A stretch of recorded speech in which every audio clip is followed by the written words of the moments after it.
हरे कृष्णा।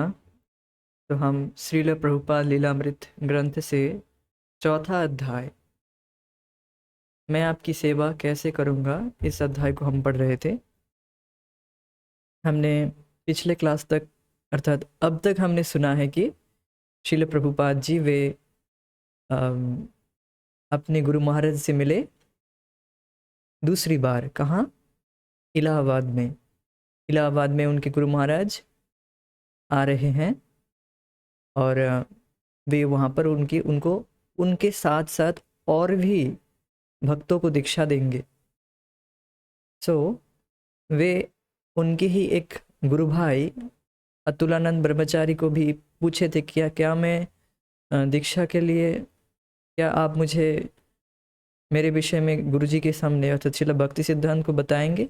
तो वे बताए कि हाँ बताएंगे, ठीक है, मैं आपकी बात रखूँगा।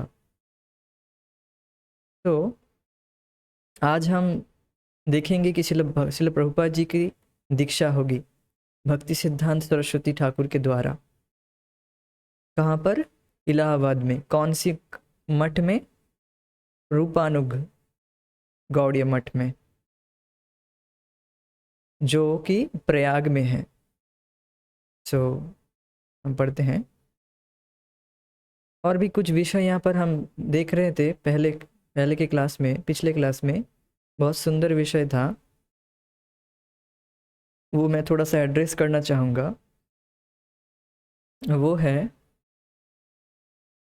गुरु परंपरा। मतलब भक्ति सिद्धांत सरस्वती ठाकुर वे 12वें गुरु हैं। मतलब श्रील चैतन्य महाप्रभु से, भगवान श्री चैतन्य महाप्रभु से देखेंगे तो वे 12वें आचार्य हैं।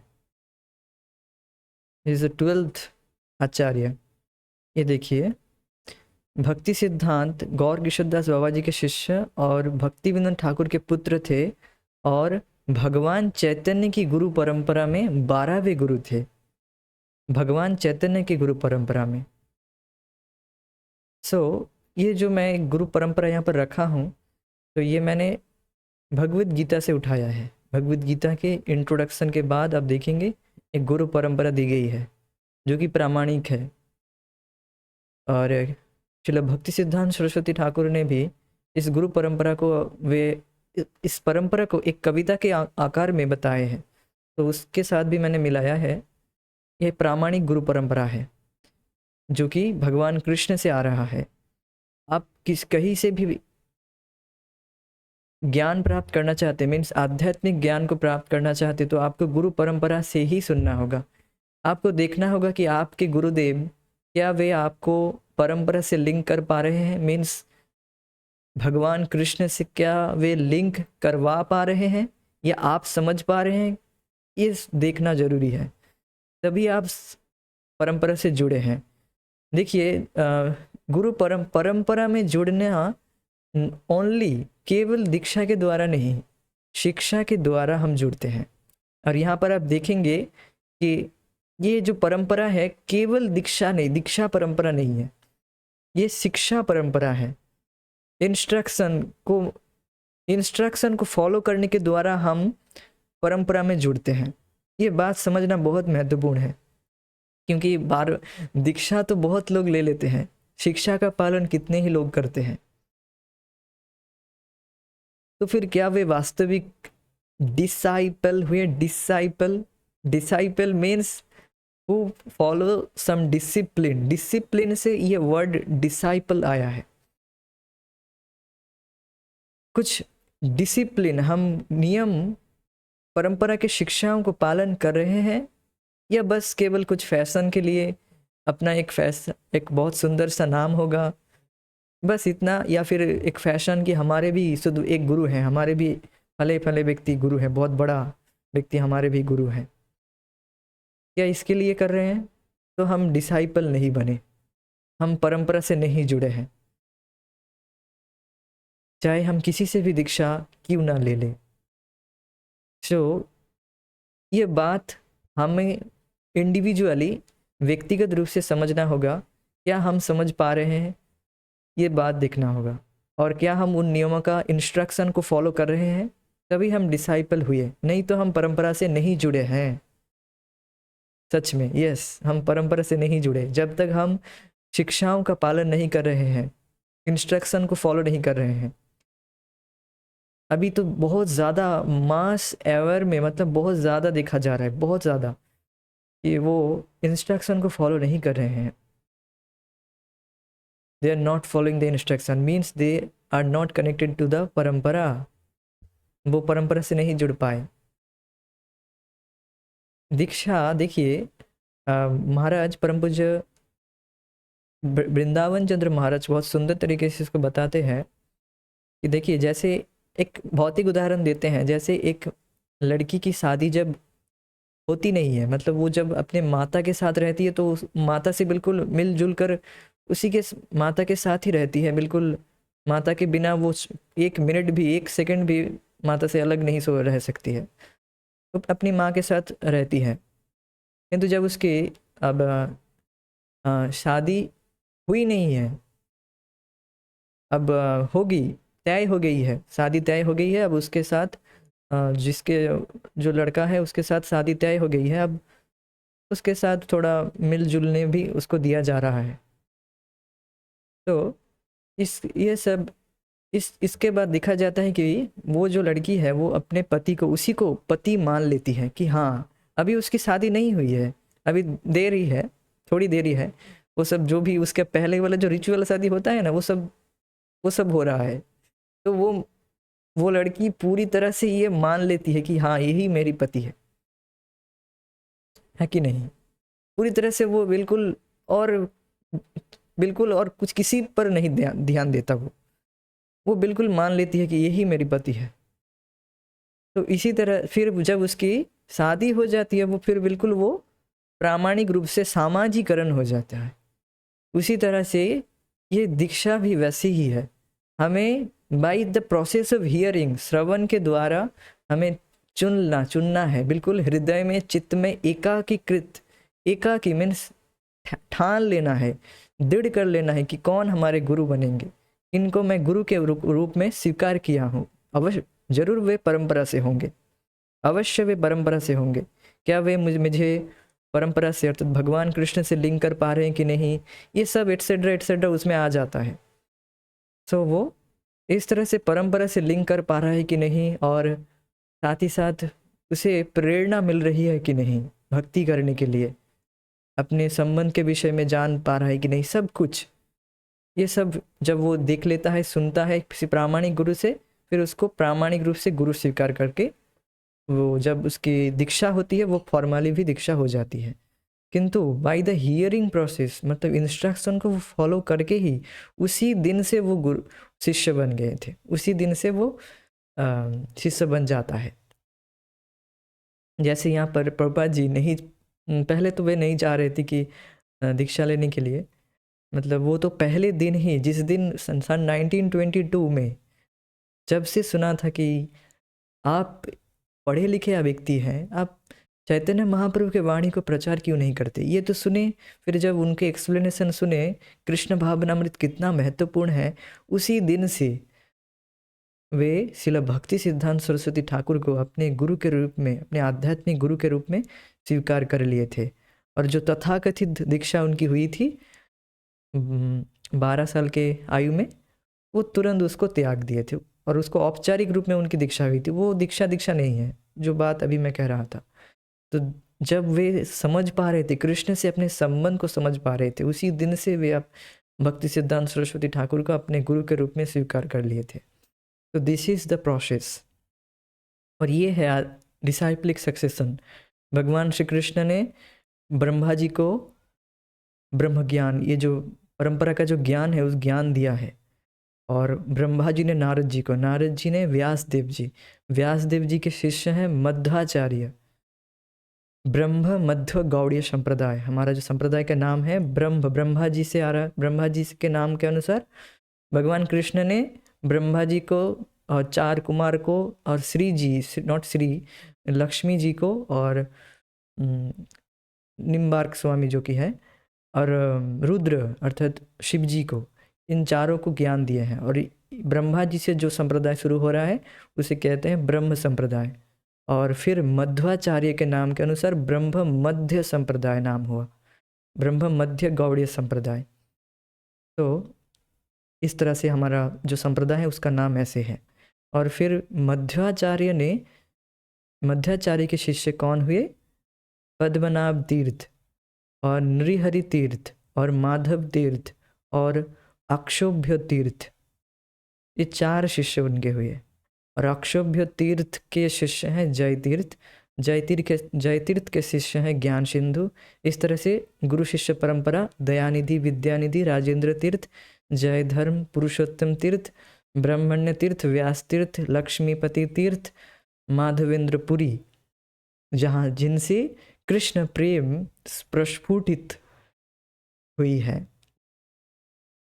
जो कृष्ण प्रेम का जो अंकुर है, जो बीज है, जो प्रस्फुटन है, वो माधवेंद्र पुरी से ईश्वरपुरी को प्राप्त हुआ। वही ईश्वरपुरी जो कि भगवान चैतन्य महाप्रभु के गुरु हैं। तो भगवान चैतन्य महाप्रभु भी जो कि भगवान है, जिनको गुरु स्वीकार करने की कोई ज़रूरत नहीं है, वे खुद ऑथोरिटी है। भगवान कृष्ण है, वे खुद भगवान कृष्ण है, स्वयं कृष्ण है, नॉट अवतार, स्वयं कृष्ण है चैतन्य महाप्रभु।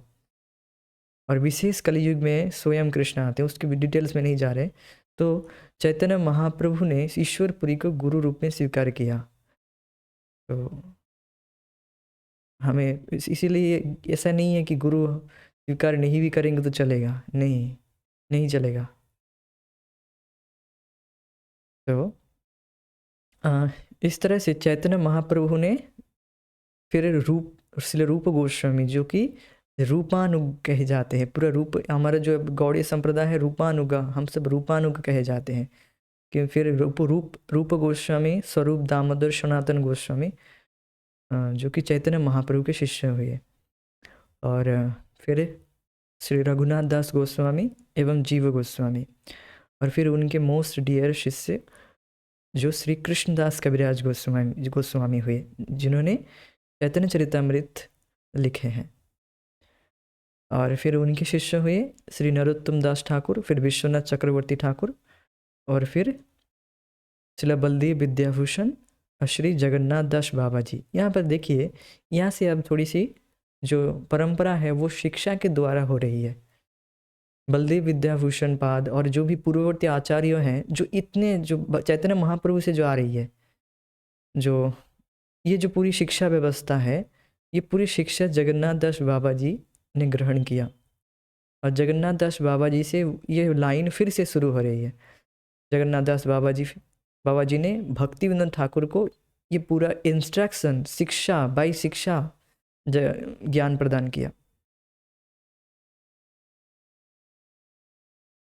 और भक्ति विनोद ठाकुर, फिर गौर किशोर दास बाबा जी, और बाई शिक्षा, और गौर किशोर दास बाबा जी भक्ति सिद्धांत सरस्वती ठाकुर को दीक्षा दिए।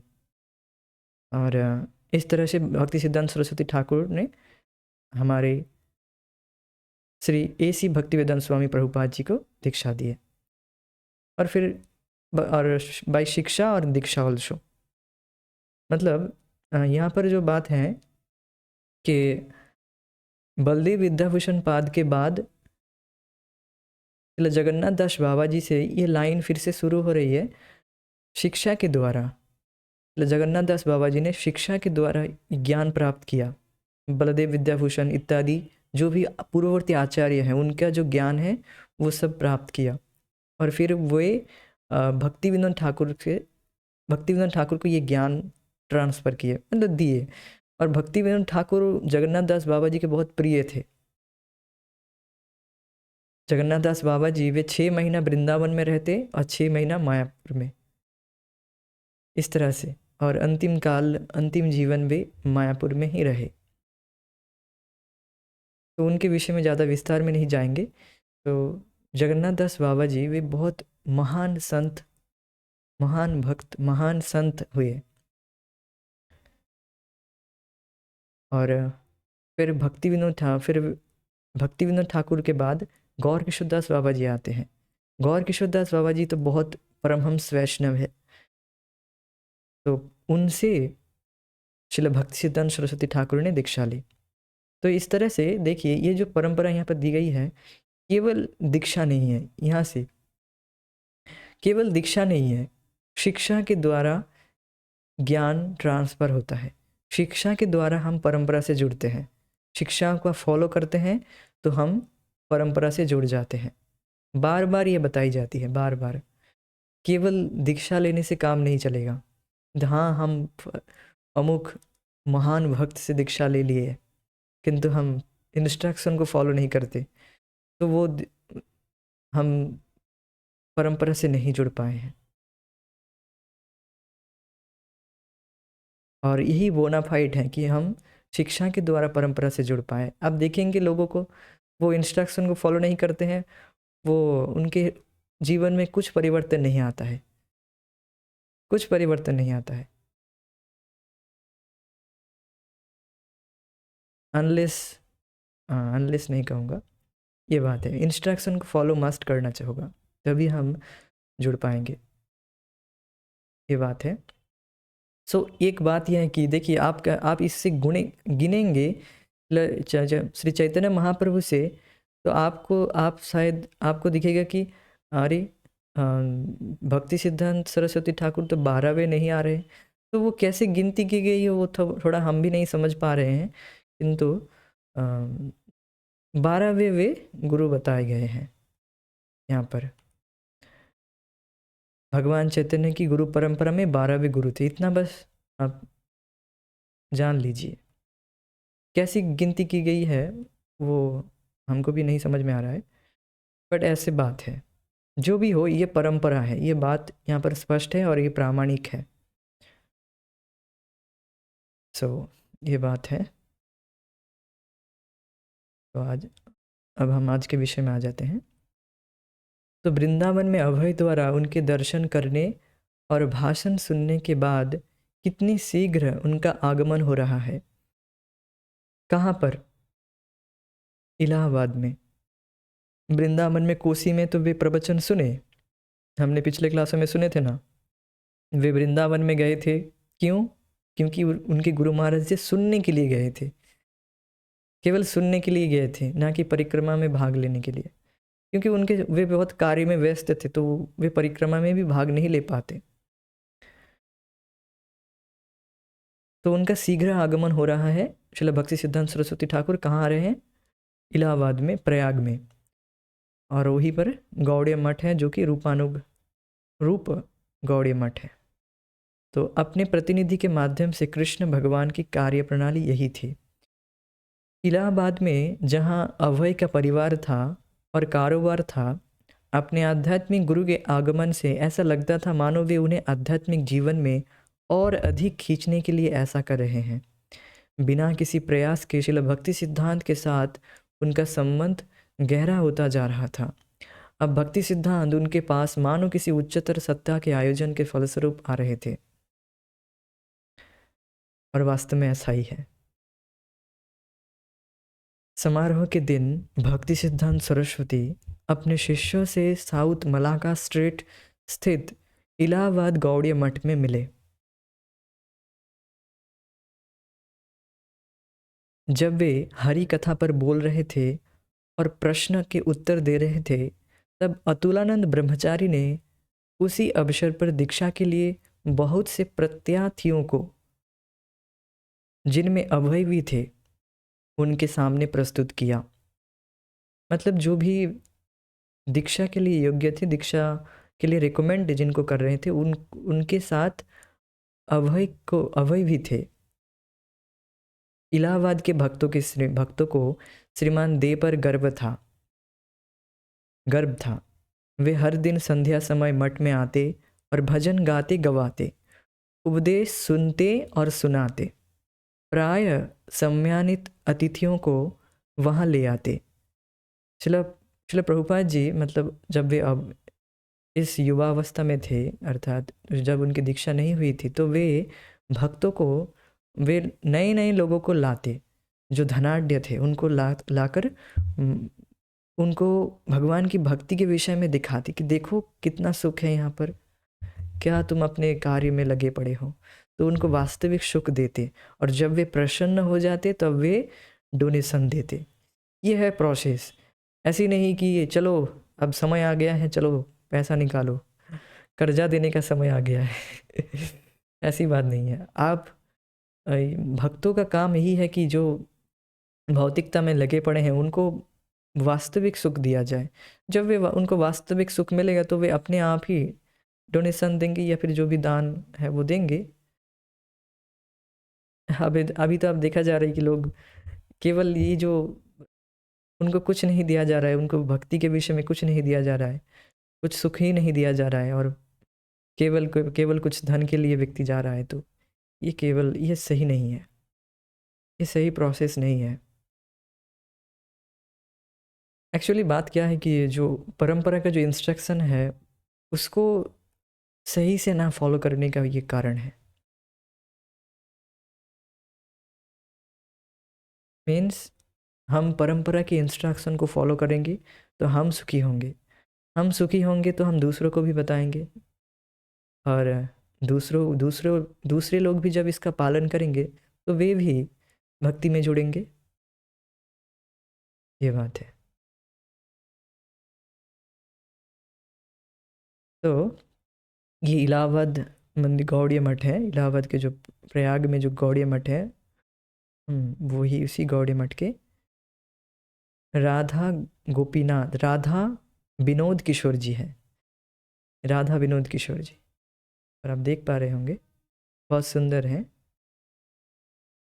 तो गौड़ीय ट्रेडिशन के अनुसार श्रीमन चैतन्य महाप्रभु रहते हैं राइट साइड में, श्री श्री राधा कृष्ण के राइट साइड में। यहाँ पर राधा विनोद किशोरी जी हैं, उनके साइड में आपके लेफ्ट साइड में और उनके राइट साइड में आप देखेंगे कि श्रीमन चैतन्य महाप्रभु हैं। इसी तरह से हर गौड़ीय मठ में ऐसी ही व्यवस्था है, ऐसी तरीके से ही डिटीज़ जो हैं वो रहते हैं। और हमारे श्रील प्रभुपाद जी ने क्या किया है उसको, मतलब राधा कृष्ण के मंदिर विग्रह तो है ही, सेंटर में है, और फिर स्थान और काल के अनुसार, स्थान और उस उस जगह के मूड के अनुसार वहाँ पर डिटीज़ होती है।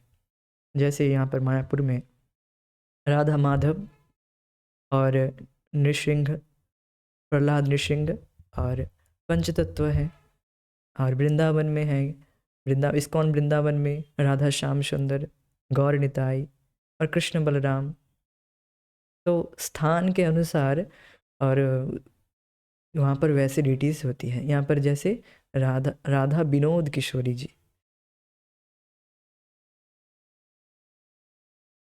तो यहाँ पर अंदर का दृश्य है, अंदर यहाँ पर कीर्तन आदि होता है।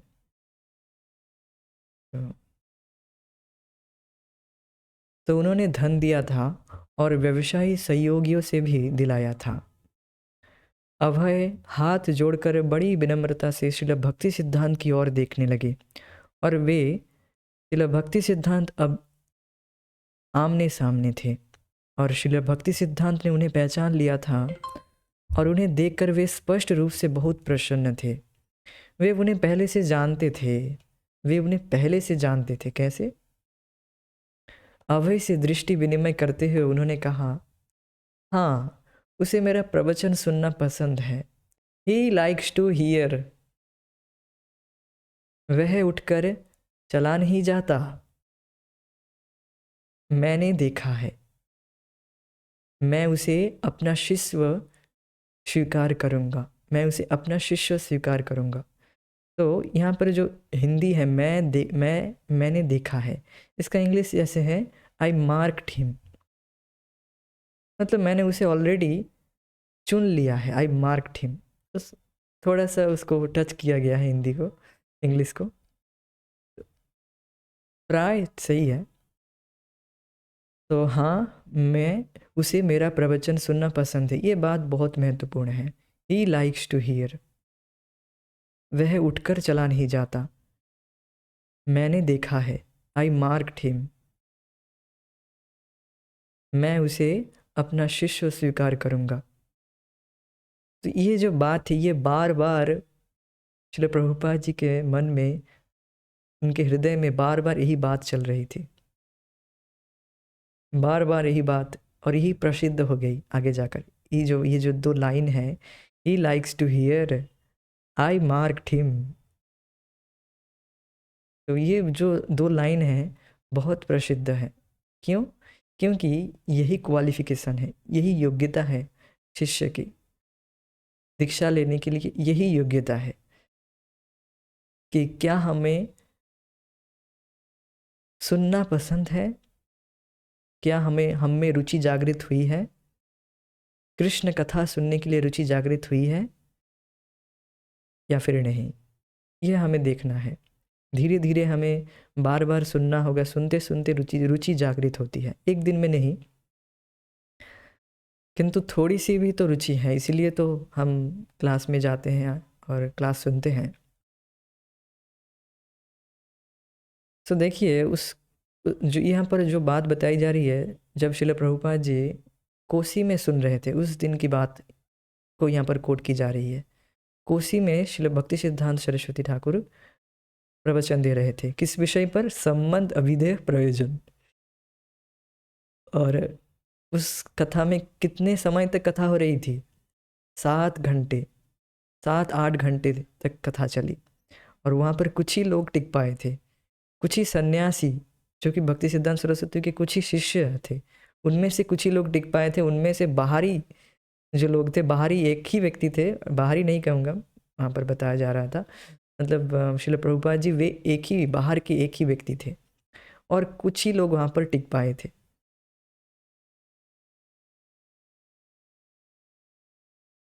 तो ये बात है। तो वह क्षण, वे शब्द, वे शब्द जब अभय के अस्तित्व में समा रहे थे, मतलब ये जो शब्द हैं, ये जो शब्द हैं, वे शब्द जब अभय के अस्तित्व में समा रहे थे, अभय भाव विभोर हो गए।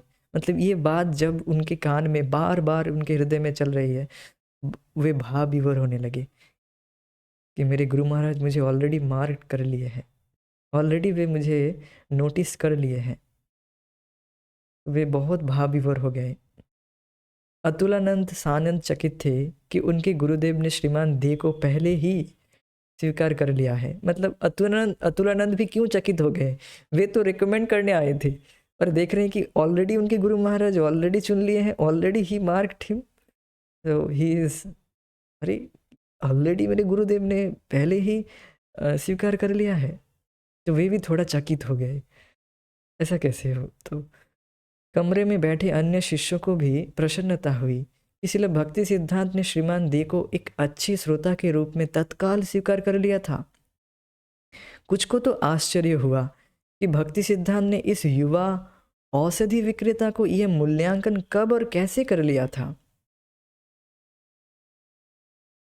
दीक्षा समारोह में श्रील भक्ति सिद्धांत सरस्वती व्यास आसन पर विराजमान थे, और कमरा अतिथियों और गौड़िया मठ के सदस्यों से भरा था।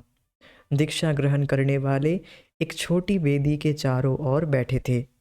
श्रील भक्ति सिद्धांत सरस्वती के एक सन्यासी शिष्य ने उस वेदी पर अग्नि प्रज्वलित की, और वह उसमें अन्न और फलों की आहुति देने लगा। अन्य सभी लोग शुद्धि मंत्रों का पाठ करने लगे। अभय के भाई और उसकी बहन वहाँ उपस्थित थे, किंतु उनकी पत्नी नहीं थी। गुरुदेव की उपस्थिति में अभय आह्लादित थे अपने आध्यात्मिक गुरु के ये शब्द की, हाँ, उसे मेरे प्रवचन अच्छे लगते हैं, और उनकी पहचान भरी दृष्टि दोनों अभय के मन पर अंकित हो गए थे। उन्होंने ठान लिया कि अपने आध्यात्मिक गुरु के प्रवचनों को वे उसी प्रकार ध्यान से सुनते रहेंगे और उन्हें प्रसन्न रखेंगे। उन्होंने सोचा, इस प्रकार मैं अच्छा बोलने लगूंगा। वैदिक साहित्य में भक्ति को 9 विधियां, भक्ति की 9 विधियां बताई गई है।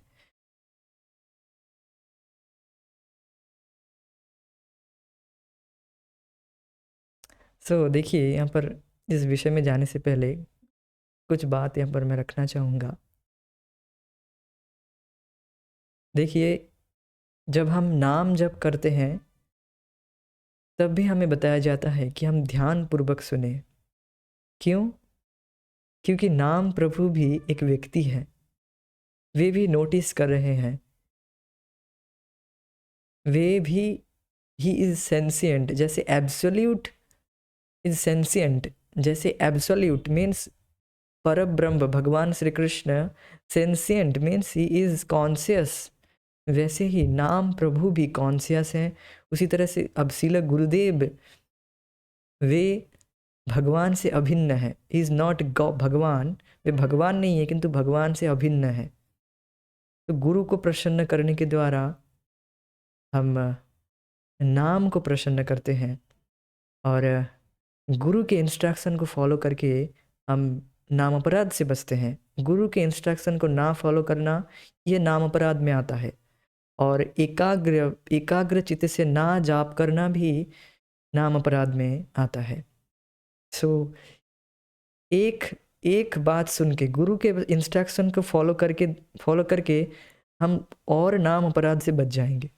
केवल एक चीज़ से, गुरु के इंस्ट्रक्शन को फॉलो करके, कि गुरु जी क्या बताते हैं, गुरुदेव वही बताते हैं कि हमें एकाग्र ध्यान पूर्वक नाम जप करना है और कथा भी ध्यान पूर्वक सुनना है। सो इसके द्वारा हम गुरु को प्रसन्न करते हैं, साथ ही साथ नाम प्रभु को प्रसन्न कर रहे हैं, और इसके द्वारा हमें हमारी प्रगति बहुत तेज़ी से होती है इसके द्वारा। और हमने कुछ ही अब डेली तो ये चांट करते ही, डेली तो ये रिसाइट कर ही रहे हैं शाम के क्लास में, जो ध्यान पूर्वक हम सुनते हैं। सचेष्टितम काले नाति यदि दीर्घेन भगवान विशते हृदि। हम ध्यान पूर्वक सुनते हैं, फिर उसको प्रयास करके फिर पढ़ते हैं, प्रयास करके समझने का प्रयास करते हैं क्या लिखा है, तो भगवान जल्दी हमारे हृदय में बस जाएंगे। काले नाति दीर्घेन, ज़्यादा देर नहीं लगेगा, भगवान हमारे हृदय में बसेंगे। भगवान कृष्ण, गोलोक बिहारी कृष्ण, नॉट परमात्मा। परमात्मा के रूप में तो सभी के हृदय में है ही भगवान, किंतु गोलोक बिहारी कृष्ण जब हमारे हृदय में आ जाएंगे तभी हम वास्तविक सुख का अनुभव करेंगे। भगवान कृष्ण को अपने हृदय में भी देखेंगे। तो ये सब रियलाइजेशन बहुत अतीत काले नाति दीर्घे ना, ज़्यादा समय नहीं लगेगा। तो ये बात है। तो ये बात मैं क्यों कह रहा हूँ, क्योंकि ध्यान पूर्वक के द्वारा हम कितनी कुछ कर ले रहे हैं। केवल ध्यान पूर्वक अटेंटिव हियरिंग, अटेंटिव चैंटिंग, ये दोनों चीज़ के द्वारा कितनी प्रगति कर लेंगे हम, उसकी कल्पना भी नहीं कर सकते हैं हम।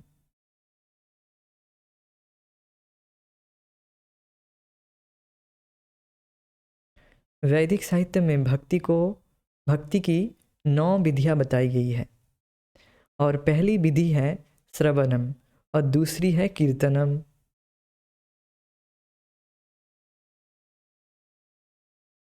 श्रवण और कीर्तन, ये जो 2 विधि है इस सबसे ज़्यादा महत्वपूर्ण है। नवदा भक्ति में सबसे ज़्यादा महत्वपूर्ण मानी गई है, वह है श्रवण कीर्तन। श्रवण कीर्तने जले करिय सिंचन।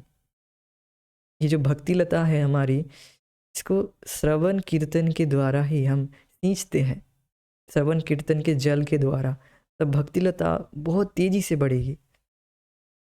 श्रवण कीर्तने जले करय सिंचन, सिंचन मीन सींचना। अब जल ही देना बंद कर देंगे तो क्या भक्ति लता बढ़ेगी? नहीं बढ़ेगी। और भक्तों के संग में रहते हैं तो हम प्रोटेक्टेड रहते हैं। भक्तों के संग में ही श्रवण कीर्तन ये सब हो पाता है, अकेले तो नहीं हो पाता है। ये बात है।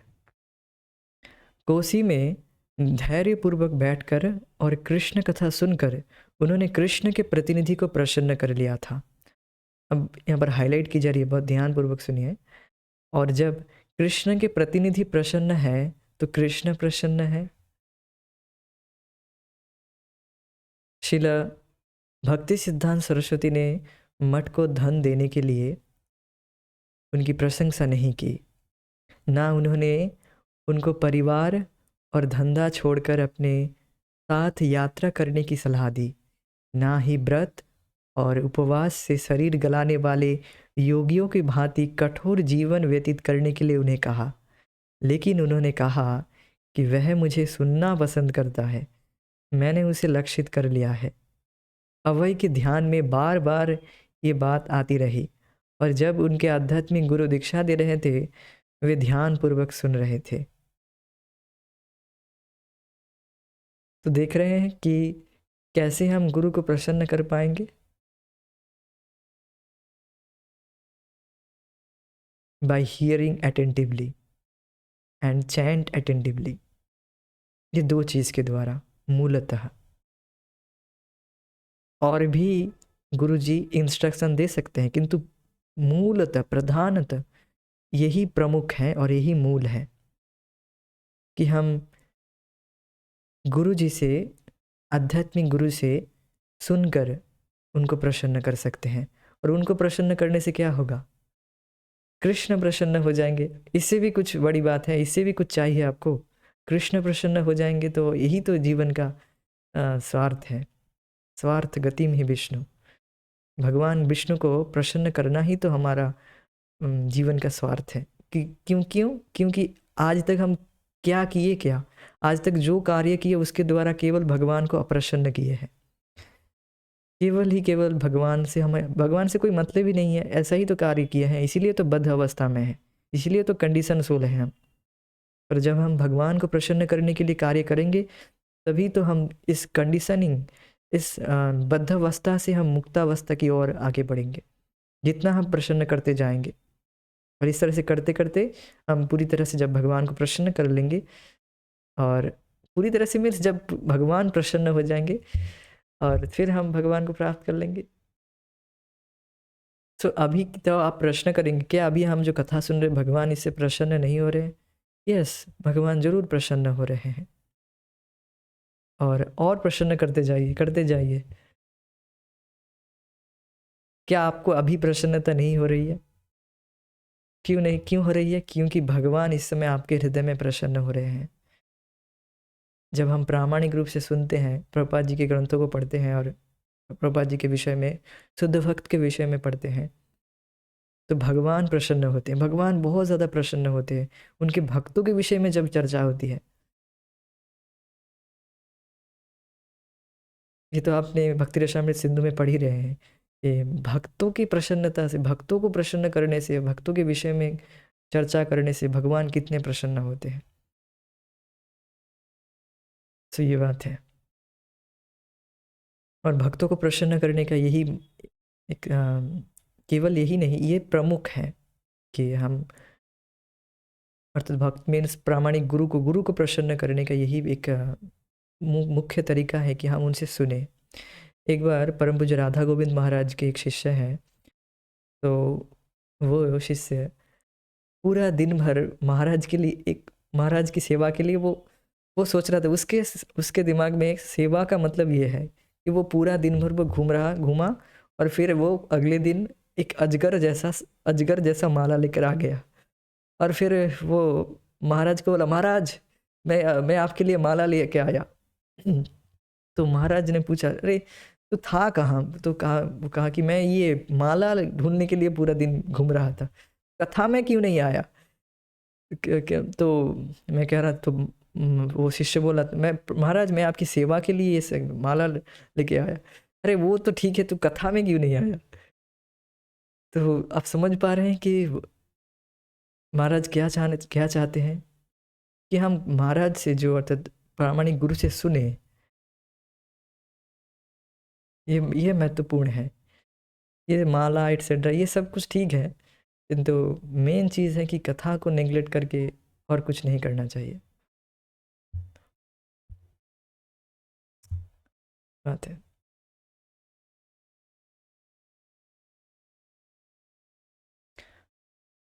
अंत में भक्ति सिद्धांत ने पुकारा कि अभय आगे आए और माला स्वीकार करके हरिनाम की दीक्षा ग्रहण करे।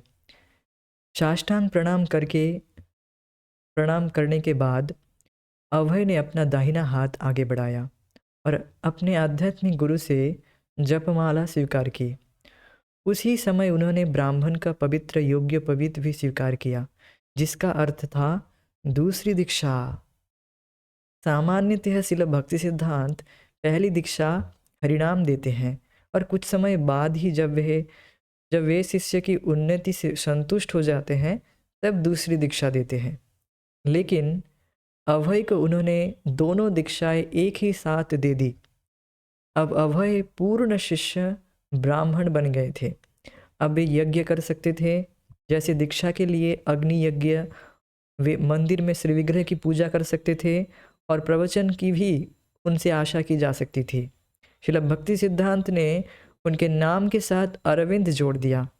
अब वे अभय चरणारविंद हो गए। So this is the place where Srila Prabhupada received initiation. तो ये वो जगह है जहाँ पर शिल प्रभुपाद जी को दीक्षा दी गई थी भक्ति सिद्धांत सरस्वती ठाकुर के द्वारा। प्रयाग में ही इलाहाबाद के जो मठ में, इलाहाबाद गौड़ीय मठ में, उसी का एक कमरा है जहाँ पर भक्ति सिद्धांत सरस्वती ठाकुर दीक्षा दे रहे थे शिल प्रभुपाद जी को। और एक दीक्षा नहीं, वे दोनों दीक्षा दे दिए एक ही साथ साथ। इतने प्रसन्न थे और इतने डियरेस्ट थे शिल प्रभुपाद जी, इतने प्रिय थे भक्ति सिद्धांत सरस्वती ठाकुर के। वे साथ साथ उसी दिन हरिनाम भी दे दिए और साथ ही साथ ब्राह्मण दीक्षा भी दे दिए। सामान्यतया नहीं देते शिल भक्ति सिद्धांत सरस्वती ठाकुर, जो कि इतने स्ट्रिक्ट, इतने नियम से इतने कभी समझौता नहीं करते। वे ऐसे कर दिए। सोचिए, जो कभी नियम से समझौता नहीं करते कि नहीं ऐसा नहीं होना चाहिए, किंतु फिर भी शिल प्रभुपाद जी को वे तुरंत दोनों दीक्षा दे दिए। सोचिए शिल प्रभुपाद जी कितने प्रिय हैं शिल भक्ति सिद्धांत सरस्वती ठाकुर के।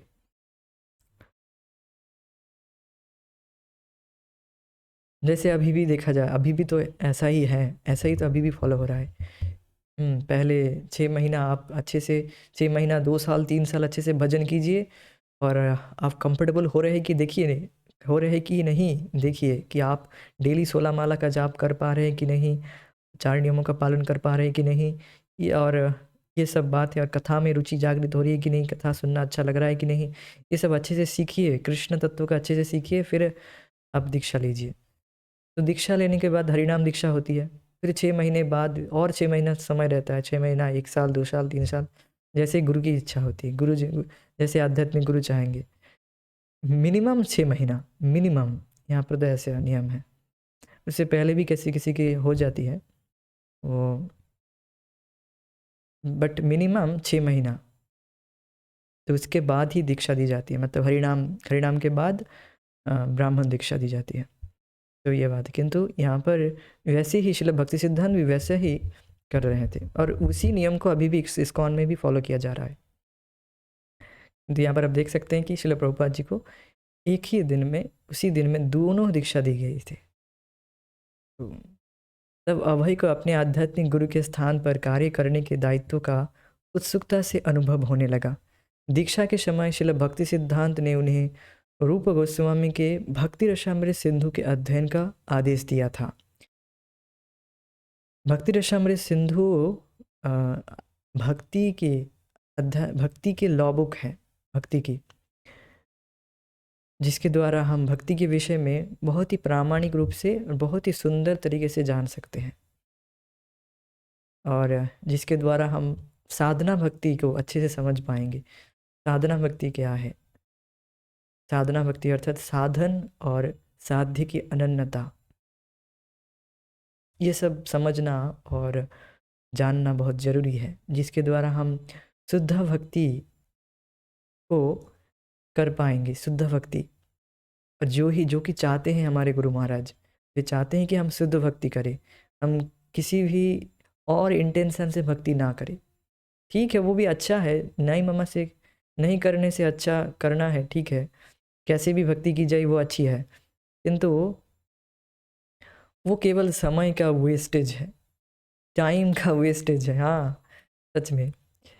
आप किसी भौतिक इच्छा की है, ठीक है, वो तो पूर्ण हो ही जाएगी, साथ ही साथ भक्ति भी हो रही है, किंतु वो जो समय आपका वेस्ट हुआ ना, कटा ना अपने जीवन से, मतलब जीवन से मतलब वो जो कृष्ण प्रेम प्राप्त करने के से जो समय है भोग करने में वो तो समय कटा ना। तो ये बात है। फिर से आप भोग करेंगे, भोग से विरक्त उब जाएंगे, फिर देखेंगे अरे ये तो भोग बिल्कुल बेकार था, मैं बेकार में समय वेस्ट किया। उससे अच्छा आप शुद्ध भक्ति के ही मार्ग में चले। आप शुद्ध भक्ति, आप बिना किसी भौतिक इच्छा से भक्ति करेंगे तो भक्ति देवी स्वतः प्रसन्न होकर आपको आध्यात्मिक सुख देगी, जिसके द्वारा आप ऑटोमेटिक भोगों से विरक्त हो जाएंगे। और आप चाहेंगे ठीक है मैं भोग भोग कर करना चाहता हूँ तो ठीक है, कर कर सकते हैं। अगर आप समय गंवाना चाहते हैं तो वो सब विषय बहुत सुंदर तरीके से बताया गया है कि साधना भक्ति, इसे कहते हैं साधना भक्ति। मीन्स हम भक्ति कर रहे हैं भाव भक्ति को लक्ष्य करके, मीन्स भक्ति करके हम भक्ति को प्राप्त करना चाहते हैं, कृष्ण प्रेम को प्राप्त करना चाहते हैं, और कुछ नहीं चाहते।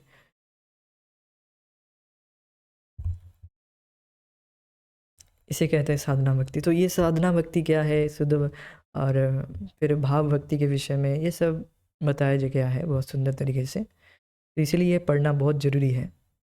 और हरिनाम दीक्षा के पहले भी तो ये सब बताया गया है कि पहले व्यक्ति को भगवत गीता पढ़नी चाहिए, और श्रील प्रभुपाद जी के स्मॉल बुक्स भगवत गीता, ये सब जो अभी हम कर रहे हैं एक नियम के अनुसार। सो हम तो चल रहे हैं वैसे ही, अब जिनको जल्दी है वो पढ़ सकते हैं। और प्रभु जी भी तो हमारे शिक्षा गुरु भी पढ़ा रहे हैं, वो भी जो चाहे वो पढ़ सकते हैं। और ये बात है कि हमें स्टेप बाय स्टेप आगे बढ़ना है। एक बार कूद जाएंगे तो समझ भी नहीं पाएंगे उतना, हम समझ भी नहीं पाएंगे। धीरे धीरे करके प्रगति करना है, धीरे धीरे करके पढ़ेंगे, एक दिन में नहीं होती है। किंतु दीक्षा के पहले ये सब अगर पढ़ लेंगे तो अच्छे से हमें हमें पता चल जाएगा क्या भक्ति क्या है, उस विषय में हमारी जो कॉन्सेप्शन है वो दृढ़ हो जाएगी। इसलिए ये सब दीक्षा के पहले ये सब पढ़ लेंगे और इसमें श्रद्धा को जागृत कर लेंगे तो बहुत ही अच्छी बात है।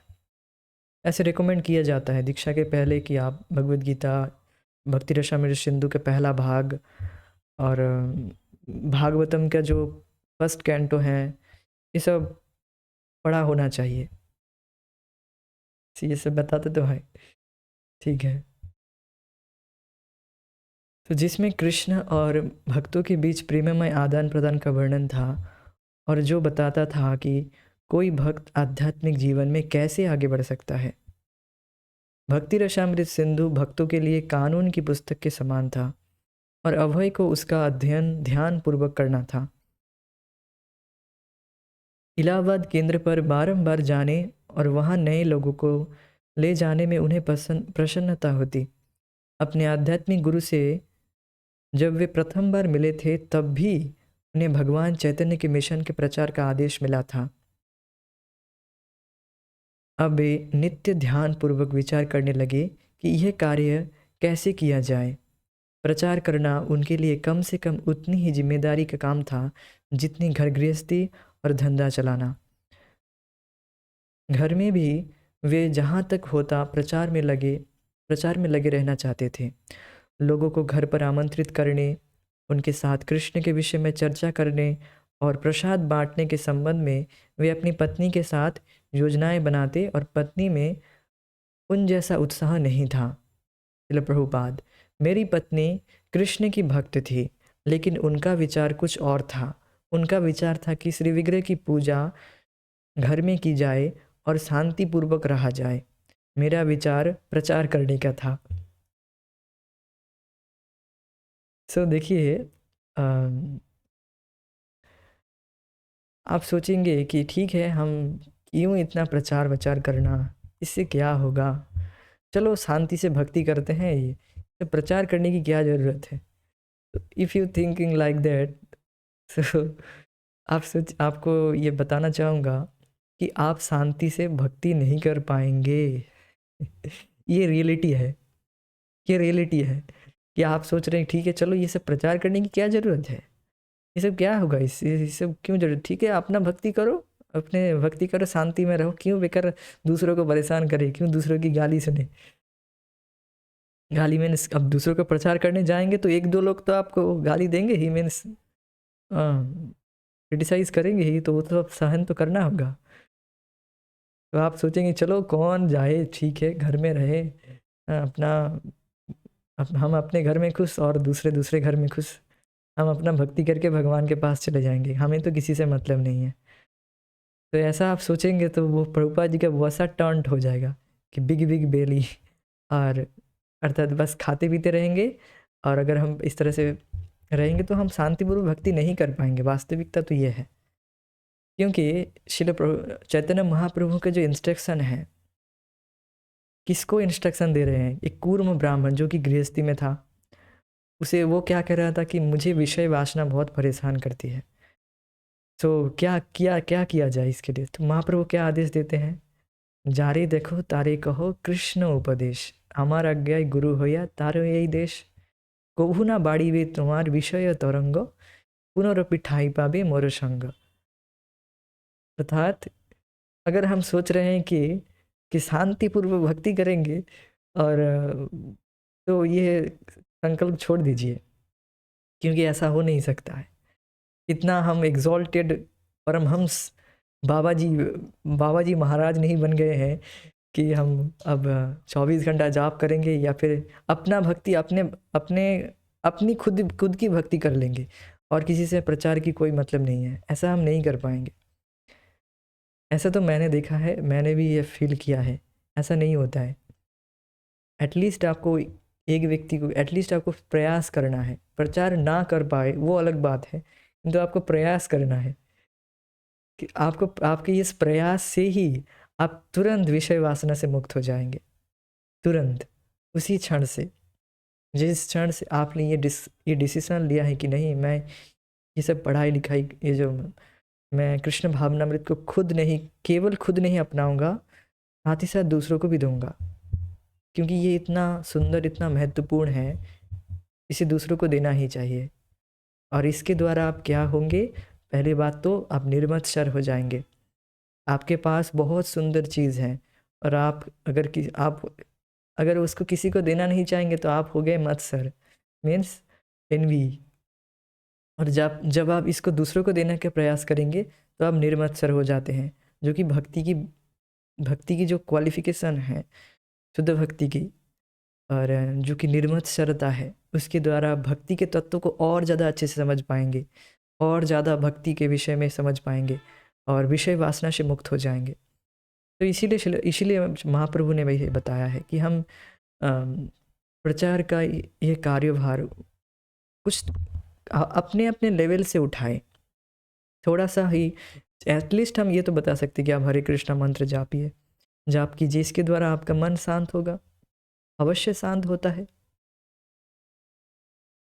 सो ये बात है कि अगर हम सोच रहे हैं कि हम शांतिपूर्वक रह जाएंगे, ऐसा हम रह नहीं पाएंगे, क्योंकि हम इतने बड़े वैष्णव परमहंस नहीं हैं, ये बात है। और जब हम इस तरह से सोचते हैं कि ठीक है कृष्ण भावनामृत का प्रचार करना है, तो आपके हृदय में, और जब आप अच्छे से जाप करेंगे, साथ ही साथ आप सोचेंगे कि दूसरों को भी ये मिलना चाहिए। पहली बात तो आप खुद भक्ति करेंगे, उसके द्वारा आपको आध्यात्मिक सुख मिलेगा, और उसको फिर दूसरों को देने का प्रयास करेंगे, तब आपके हृदय में ये जो विषय वासना के फिर से पड़ जाना विषय वासना में, वो आपको परेशान नहीं करेगी। और श्रील प्रभुपाद जी अपने गुरु महाराज के इंस्ट्रक्शन के अनुसार, और चैतन्य महाप्रभु के इंस्ट्रक्शन, भविष्यवाणी और भक्ति विनोद ठाकुर की भविष्यवाणी के अनुसार वे कार्य कर रहे थे, और वे इसको समझ गए थे। गुरु के द्वारा वे इसको समझ गए थे कि प्रचार कितना महत्वपूर्ण है, ये बात है। तो अब समझ पा रहे होंगे कि यहाँ पर क्यों बताया गया है, कि यहाँ पर नहीं बताया गया है, मतलब प्रभुपाद जी क्यों ये इनिशिएटिव लिए हैं कि प्रचार करना है। तो अभय के लिए अपने आध्यात्मिक गुरु के साथ यात्रा करना या उनसे प्राय मिलना संभव नहीं था। अपने औषधालय के कार्य में वे व्यस्त रहते और उसके लिए उन्हें प्रायः यात्राएं करनी पड़ती, परंतु जहाँ तक संभव होता वे कलकत्ता की यात्रा की योजना तब बनाते जब उनके आध्यात्मिक गुरु भी वहाँ होते।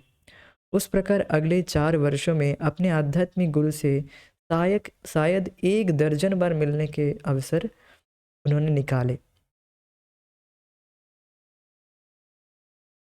सो यहीं पर हम रुक जाएंगे और इसके बाद से हम अगली कक्षा में पढ़ेंगे। तो आज हमने क्या क्या सीखी है कि श्रील प्रभुपाद जी वे कोशी से फिर वृंदावन के कोशी से वे इलाहाबाद आ जाते हैं और इलाहाबाद में अपने गुरु महाराज से वे मिलने जाते हैं और वहाँ पर वे जब जाते हैं तो उनको पता चलता है कि उनके गुरु महाराज वे दीक्षा देंगे। दीक्षा के समारोह भी वहाँ पर होगा। तो वे अतुलानंद ब्रह्मचारी को पूछते हैं कि मैं भी क्या दीक्षा के लिए योग्य हूँ। तो अतुलानंद ब्रह्मचारी ने उनके विषय में रिकमेंडेशन भक्ति सिद्धांत सरस्वती ठाकुर को देने की सोची। अब जब भक्ति सिद्धांत सरस्वती ठाकुर को वे जब इस विषय में बताए तो ऑलरेडी वे बताए कि I already marked him, he likes to hear. वे सुनना पसंद करते हैं, मैंने उसे पहले ही चुन लिया है और मैं उसे दीक्षा दूंगा।